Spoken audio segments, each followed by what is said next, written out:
Hello and welcome. You're watching Beyond World is One. My name is Mohammed Saleh, and let's start this broadcast by taking a quick look at what is making headlines at this hour.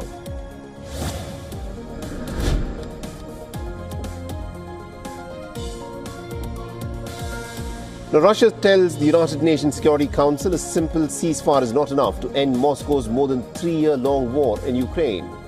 The United Nations envoy Vasily Nebenzia says that a sustainable and lasting settlement will need to address the root causes.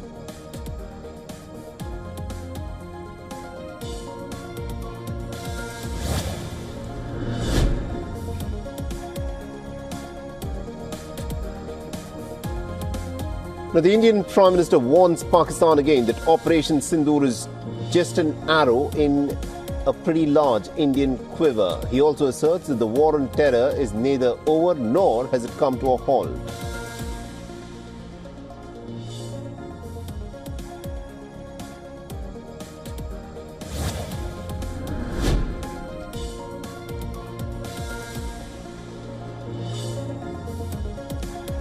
The Baloch Liberation Army claims that they've taken full control of the Surat city. Checkpoints have been set up on the main Quetta-Karachi highway, and several police personnel have reportedly been arrested.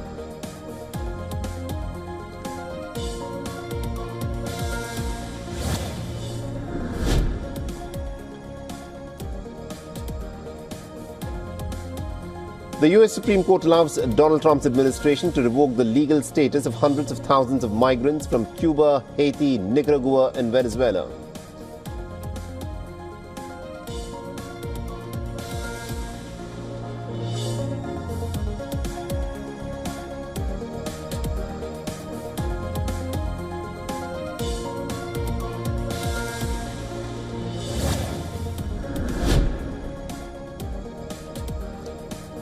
A report said that the Saudi foreign minister will be making a rare West Bank visit on Sunday. This as Israel announces a new West Bank settlements despite the sanctions threat.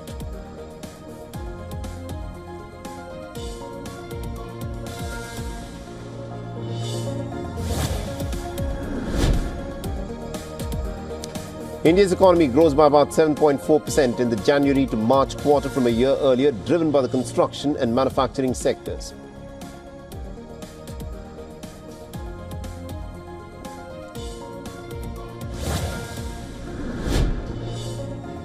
At least about 115 people have been killed as flash floods ripped through parts of central Nigeria. Teams of rescuers continue to search for the missing residents after the torrential rains.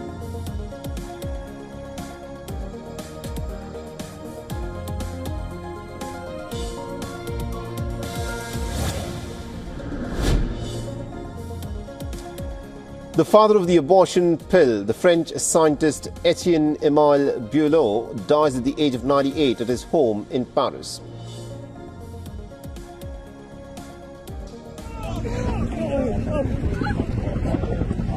We have a developing story for you. We are joined right now by the mayor of Flin Flon, George Fontaine. Mr. Mayor, thank you so much for being with us. What is going on in Flin Flon right now? You're still there with some other emergency officials. I am, but we've been given the word that today is our evacuation day. So we will be leaving, and I'm not just sure what time, but I think that everybody will be leaving. I've gotten different reports and nothing official just yet, because the last time we spoke was last night to the fire chief. The prognosis is not good for today because the winds are predicted to be in the wrong direction and quite forceful, and the fire that they're pushing is massive. So we will be out of the way, and I'm not sure what's going to happen. This might be a complete evacuation. We're not sure what's going to be yet, or at least I'm not sure, but I'm pretty sure that everybody will be gone. Yeah, besides you and some other, how many people are there right now? I know there was a skeleton staff left behind. There's a skeleton staff of workers, and there are still some people, like, remember, it's not just Flin Flon, we're people in Creighton next door and that sort of thing. And you go down any street, you won't see anybody, but emergency people have been around to help with food, to help with rooms and that sort of a thing. But if I understand correctly, that'll all be over today, and they'll be heading out of town. The surrounding areas have been given the word which is the lake areas, residents in the lake areas, that they're in the path of a potential disaster. So they have to leave as of today. And the routes going out of town, if I am correct, is that we can't even go to the PAW. We have to veer off and go on Highway 39 and then turn south at Ponton because there's a fire on the way down near Wanless and blocking the highway at this time. So this fire that you're talking about, the wind is favorable for the fire, so it's coming right at you as we speak, and you guys got to get ready to get out of there. Well, that's what I'm telling you. We will be leaving very shortly, and we're not going to wait until. I don't want to see any more flames. We saw some already a day or two ago, and if it starts coming, it's huge, and so no, we'll just leave it up to the professionals when they're ready to stay and when they're ready to go. But yeah, that's where we're at right now, and you know, this is the crunch. When the initial evacuation began, and I mean, you and other people are tasked with the enormous task of trying to evacuate 5,000 people. How did that go?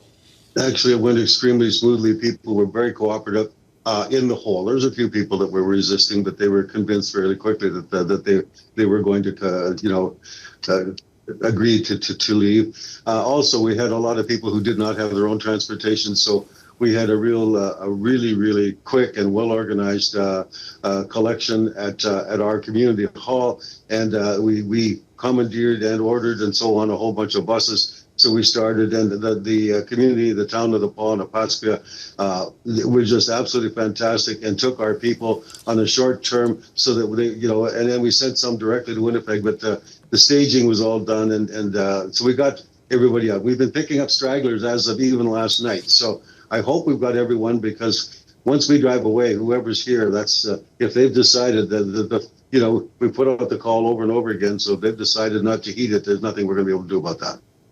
Have you ever experienced anything like this as mayor? Yeah, last year.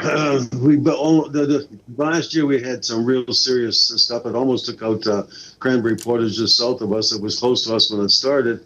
Took out several homes in the cottage areas, but we did not have to evacuate at that point. We were all on total preparedness, but this time it was absolutely mandatory that everybody went. Yeah.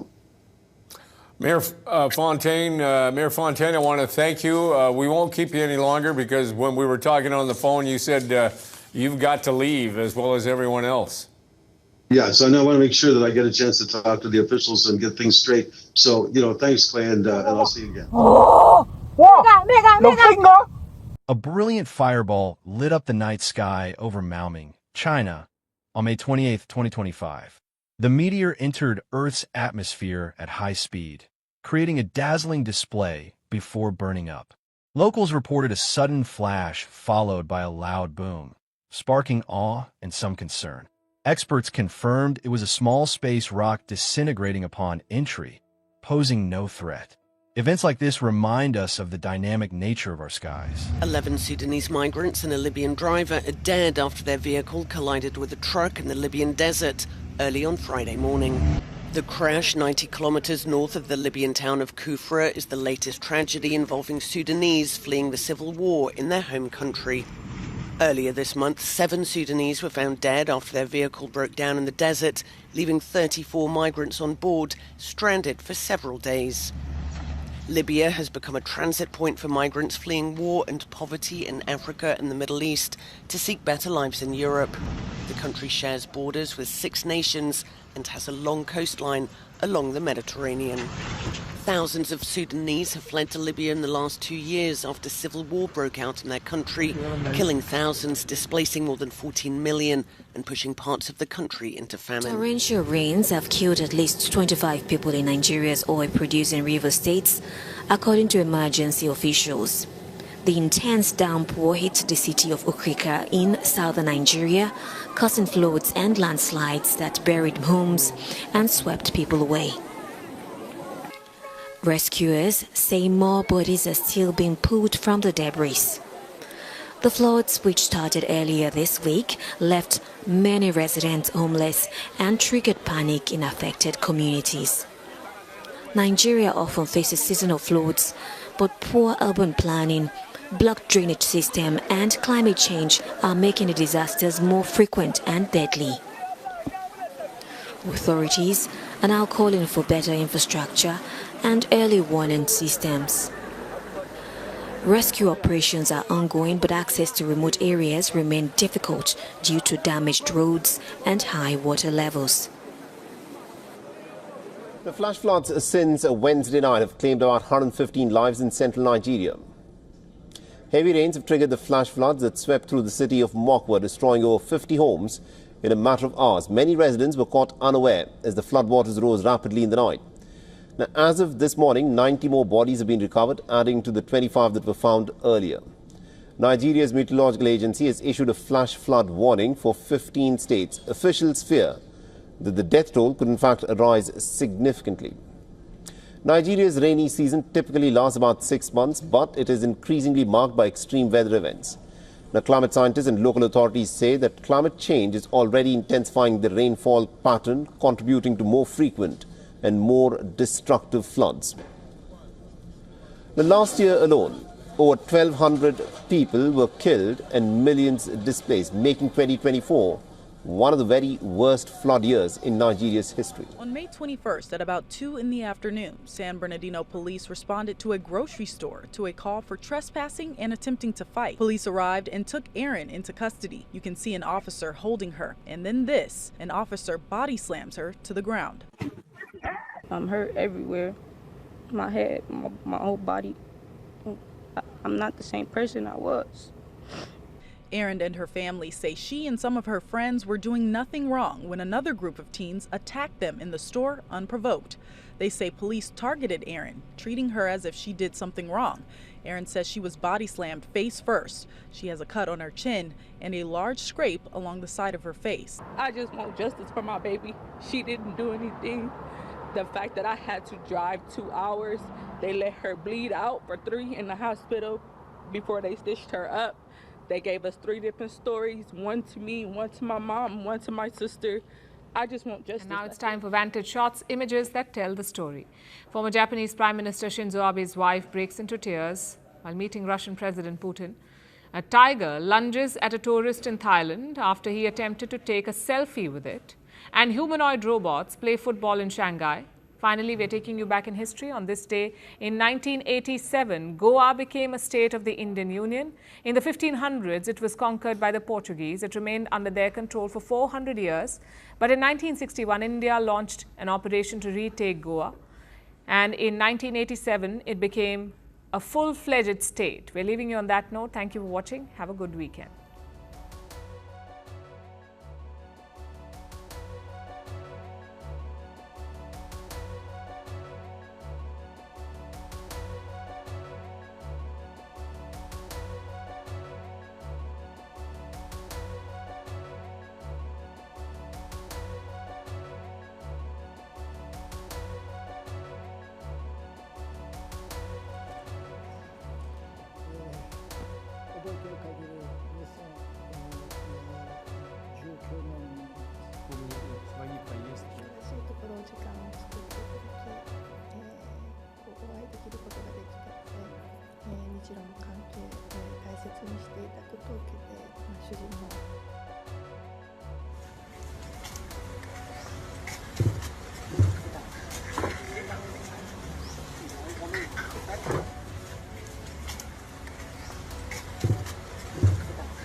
Good morning, I'm Craig DeGrelli. It's Friday, May 30th, 2025, and these are your unbiased updates. Over and out, it's Elon Musk's final day leading Doge. So why is the White House saying this won't be the last we see of him? And what he and Trump are planning to say later today. Plus, tariffs are back on. A surprise court ruling gives Trump's trade war new life. So what's China's next move? And oh, Canada, oh no. Wildfires up north are choking major American cities with smoke. We'll show you who's waking up to dangerous air this morning. The stories that matter, clear and credible. from across the country to around the world. These are your unbiased updates from Straight Arrow News. Today technically marks Elon Musk's last day with the Trump administration. He announced he's stepping down as head of the Department of Government Efficiency, or DOGE, just hours after ripping into Donald Trump's big, beautiful budget bill. But here's the thing. This was always part of the plan. You see, Musk was brought on for 130 days as a special government employee tasked with slashing government waste. And today is day 130. But don't expect him to vanish. The White House says Musk will stay on as an unofficial advisor and may still drop in on meetings. President Trump seemed to back that up on Truth Social, announcing he and Musk will hold a press conference in the Oval Office this afternoon, writing, "This will be his last day, but not really, because he will always be with us, helping all the way. Elon is terrific." The big question now, what happens to Doge? We thank him for his service. We thank him for getting Doge off of the ground, and the efforts to cut waste, fraud, and abuse will continue. Again, the Doge leaders are each and every member of the president's cabinet and the president himself, who is wholeheartedly committed to cutting waste, fraud, and abuse from our government.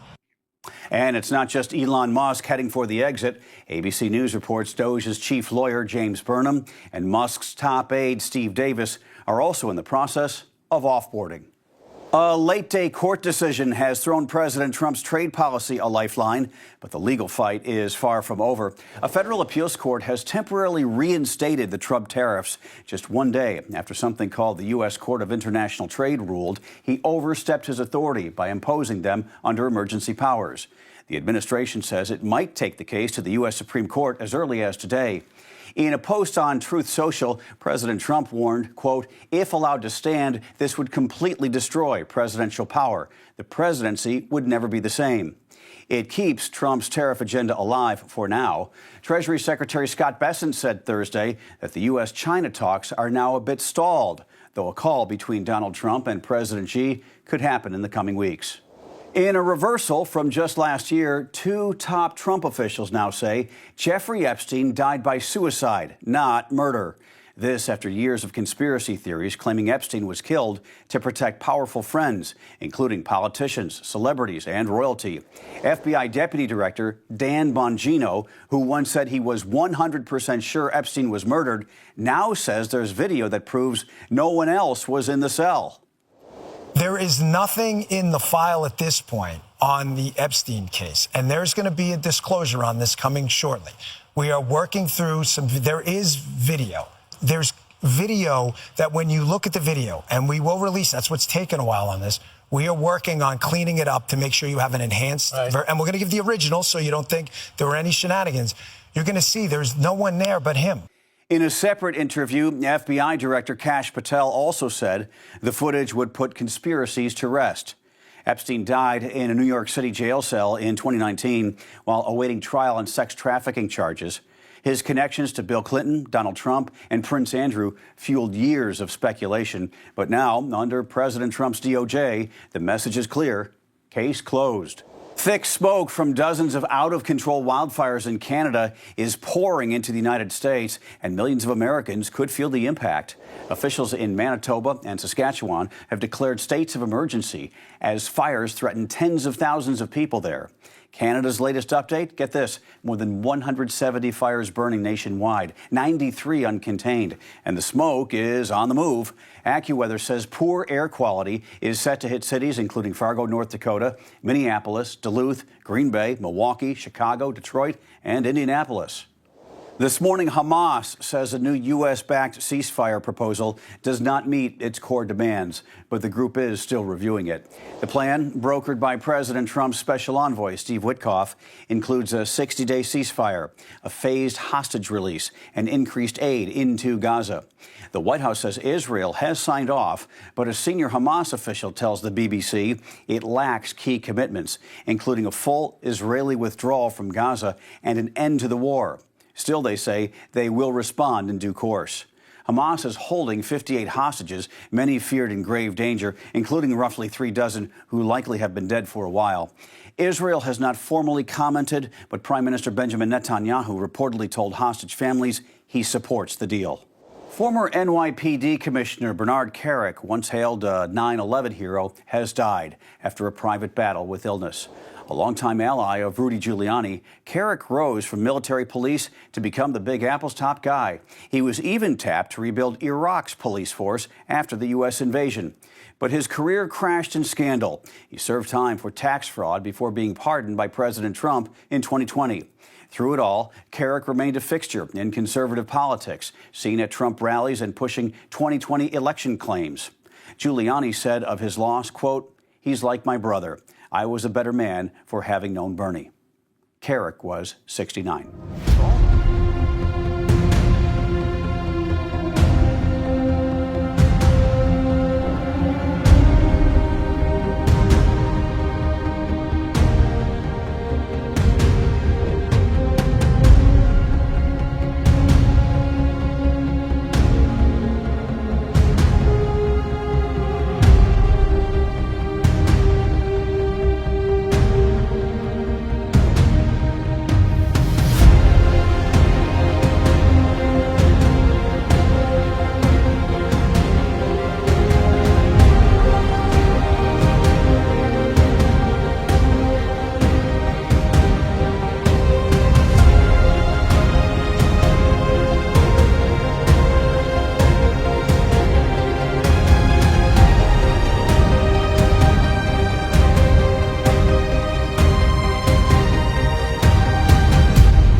大家从五湖四海来到这里，都是为了一个共同的目标，那就是推动和平解决争端，促进各国的友好合作。Of Venezuela to the People's Republic of China. 调解院的诞生，有助于超越你输我赢的零和思维，促进国际争议的友好解决，构建更为和谐的国际关系。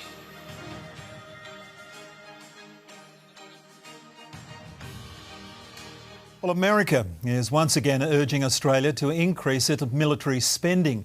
US Defence Secretary Peter Hegseth using a high-powered summit in Singapore to make the demand in a meeting with Defence Minister Richard Marles.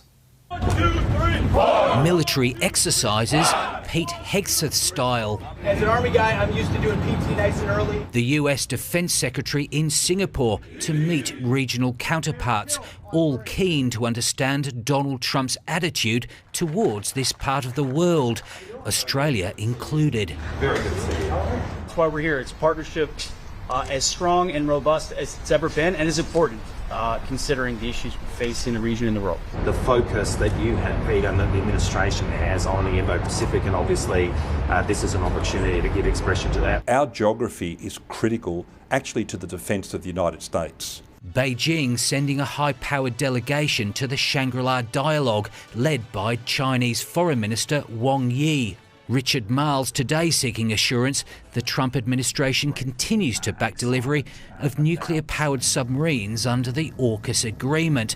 But the US has again demanded Australia step up its spending on defence. What Pete Hegseth said in terms of encouraging more spending on defence is entirely consistent with the way in which the Americans have been speaking to all their friends and allies. The massive AUKUS deal is looking more and more contingent on Australia increasing its military spending.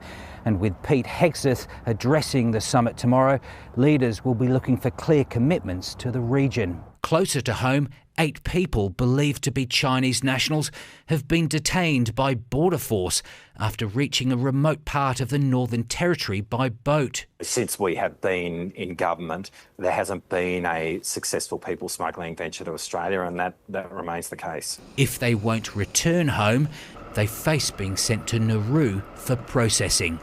Andrew Probyn, 9 News. Shifting focus to China now. Today, it has issued a fresh warning to the United States. On Friday, Beijing condemned U.S. arms sales to Taiwan, warning that such actions could inflame tensions across the Taiwan Strait.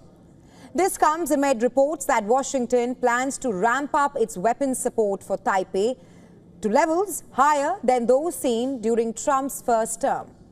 On Friday, a spokesperson for the Chinese Foreign Ministry warned Washington to stop arming Taiwan immediately. At a daily news briefing in Beijing, spokesperson Lin Jian said such arms deals create new factors for tension in the Taiwan Strait. China firmly opposes the U.S. selling weapons to the Taiwan region of China and urges the U.S. to abide by the One China principle and the 3 Sino-U.S. communiques, especially the August 17th communique, to stop selling weapons to Taiwan and stop creating tensions in the Taiwan Strait. China is determined to defend its national sovereignty and territorial integrity. The sharp response follows reports that the U.S. plans to increase weapons sales to Taipei to levels exceeding $18.3 billion during President Trump's first term. According to Reuters, the arms sales are aimed at deterring China as it intensifies military pressure on the self-ruled island. If these sales do ramp up, they could ease concerns over Trump's future commitment to Taiwan, but also add new friction to an already tense U.S.-China ties. According to unnamed U.S. officials cited by Reuters, U.S. arms sales to Taiwan over the next 4 years could surpass those during Trump's previous term. Taiwan's presidential office says Taipei is committed to strengthening its self-defense and increasing military deterrence while continuing close cooperation with the United States. Taiwan's defense ministry is yet to comment on the reports of the new arms sales. But what we do know is that Taipei aims to raise its defense spending to 3% of GDP this year, and that's through a special defense budget. But Taiwan's parliament, controlled by opposition parties, passed budget cuts earlier this year that threatened to hit defense spending. According to Reuters, the US is also pressing members of Taiwan's opposition parties to not oppose the government's efforts, and that is to increase defense spending. The US is Taiwan's most important global backer as well as arms supplier, even though there are no formal diplomatic ties between the two countries. Remember, China has vowed to reunify with the self-ruled island by force if required. Taiwan's government rejects Beijing's sovereignty claims, saying only the island's people can decide their future. Past reports suggest that Taiwan is exploring a multi-billion-dollar arms purchase from the US, focusing on missiles, munitions and drones, so that it can improve its ability to defend itself. And that's if or should China invade. For years, China has been ramping up military pressure on Taiwan to assert its sovereignty claim. The island is home to important chip manufacturing that is critical to the global economy, and ramping up military activity around Taiwan is not the only thing China is doing. It has also issued threats. Just yesterday, China's defense ministry slammed Washington, and I'm quoting here, continuously expanding its military buildup, this time in outer space. China slammed US as it presses ahead with Trump's ambitious Golden Dome project, slamming US for wanting to deploy space-based weapons.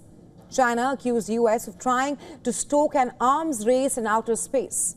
Beijing warned that US actions could open a Pandora's box with rising tensions over Taiwan and new accusations about militarizing space. The friction between Washington and Beijing seems to only be escalating on multiple fronts. Will it end in a military conflict around Taiwan? Well, that's the question we ask tonight. I want to get to some breaking news from the Supreme Court just in that could affect more than 500,000 immigrants in this country. Justices have just granted the Trump administration's request to categorically revoke humanitarian parole for more than 530,000 immigrants from Cuba, Haiti, Nicaragua, Venezuela, and order them out of the country. Yeah, the court's order was unsigned and gave no reasoning, which isn't uncommon when justices rule on emergency applications. We do know Justices Ketanji Brown Jackson and Sonia Sotomayor dissented. The high court's decision means that the Trump administration can move forward with its policy change even as the litigation continues in lower courts. Much more on this decision today on Eyewitness News.